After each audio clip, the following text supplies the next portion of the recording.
Iran மீது America மற்றும் Israel நடத்திய தாக்குதலில் தொடங்கிய போர் மத்திய கிழக்கு முழுவதிலும் பரவி வருகிறது. ஈரானின் உச்ச தலைவர் ஆயத்துல்லா அலி காமனேயி இறந்த பிறகு அமெரிக்க தளங்கள் உள்ள 8 நாடுகள் ஈரான் ஏவுகணைகளின் இலக்காக மாறியுள்ளன. குறிப்பாக சவுதியில் உள்ள உலகின் மிகப்பெரிய எண்ணெய் சுத்திகரிப்பு ஆலையான அராம்கோ மீது ஈரான் தாக்குதல் நடத்தி உலக நாடுகளை திரும்பி பார்க்க வைத்தது. மேலும் உலகின் பரபரப்பான நீர்வழிகளில் ஒன்றான ஹோர்முஸ் நீரிணையை ஈரான் மூடியுள்ளது. இதன் மூலம் தங்களை தொட்டால் உலக நாடுகளின் பொருளாதாரம் ஸ்தம்பிக்கும் என உணர்த்த ஈரான் முயல்கிறதா, அல்லது வளைகுடா நாடுகள் மீதான தாக்குதல் அமெரிக்காவை போரிலிருந்து பின்வாங்க வைக்கும் என யோசிக்கிறதா?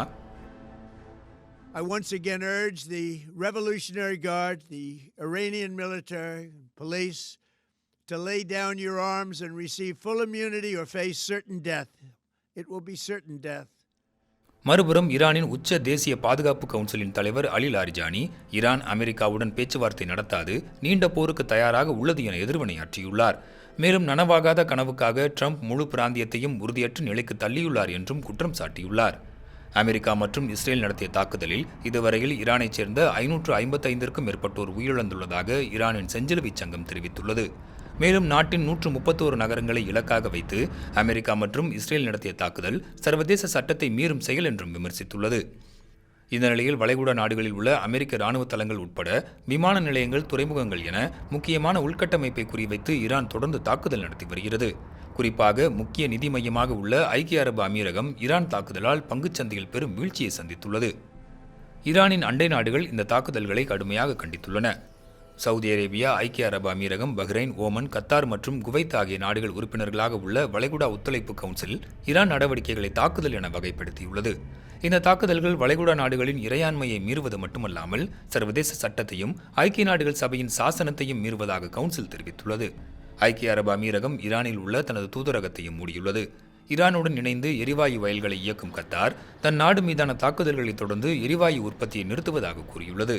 பிரிட்டனில் உள்ள ராணுவ தளத்தையும் ஈரானின் ஆளில்லா விமானம் தாக்கியதில் சிறிய சேதம் ஏற்பட்டதாக அதிகாரிகள் தெரிவித்தனர். பிரிட்டன், ஜெர்மனி மற்றும் பிரான்ஸ் ஆகியவை நட்பு வளைகுடா நாடுகளுக்கு உதவுவதாக தெரிவித்துள்ளன.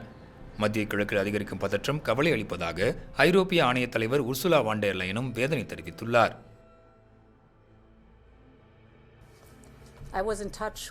மத்திய கிழக்கு தலைவர்களையும் பல ஐரோப்பிய தலைவர்களையும் நான் தொடர்பு கொண்டு பேசினேன்.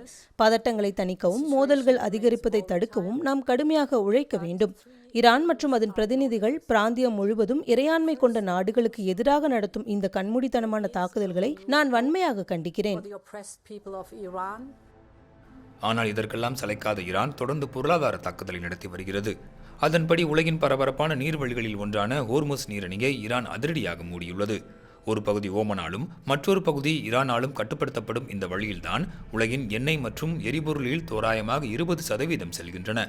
துறைமுகங்கள், சுத்திகரிப்பு நிலையங்கள் மற்றும் எரிவாயு வயல்கள் மீதான தாக்குதல்கள் உலகளவில் எண்ணெய் விநியோகத்தை பாதிக்கும் என திட்டமிட்டு தாக்குதலை தொடர்ந்து வருகிறது. இது ஈரானுக்கும் பெரும் பாதிப்பை ஏற்படுத்தலாம் என்றாலும் வளைகுடா நாடுகள் மீதான தொடர் தாக்குதல் பொருளாதார முடக்கம் ஏற்படும் நிலைக்கு உலக நாடுகளை தள்ளி பெரும் நெருக்கடியை உண்டாக்கலாம் என சர்வதேச வல்லுநர்களும் எச்சரிக்கின்றனர்.